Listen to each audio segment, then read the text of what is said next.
పూరి జగన్నాథ్ చార్మిల మీద ఆ మధ్య బోలెడు రూమర్స్ వచ్చాయి. ఆమె కారణంగా ఇబ్బందులు ఎదురవుతున్నాయంటూ అసలు ఇంకా తన ఆఫీస్ గడప తొక్కదని చెప్పి చార్మికి చెప్పేశాడన్నారు. ఆ తర్వాత తన ఆఫీస్ స్టాఫ్ ని కూడా పూరి మొత్తం మార్చేశాడని కూడా అన్నారు.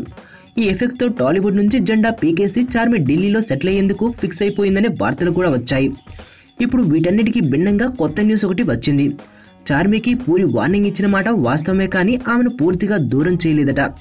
ఆఫీస్ వర్క్, సినిమాలకు సంబంధించిన డీటెయిల్స్ వేరే ఎవరికి లీక్ చేయొద్దని గట్టిగా చెప్పాడట పూరి.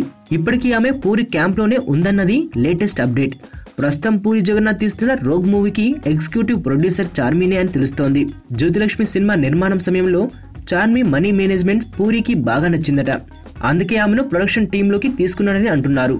మరి ఇందులో ఎంత వాస్తవం ఉందో తెలియాలంటే రోగ్ ఆడియో ఫంక్షన్ వరకు ఆగాల్సిందే.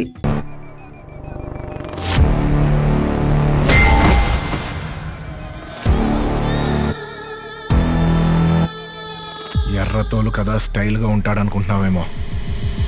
Mass, ఊర్రా mass.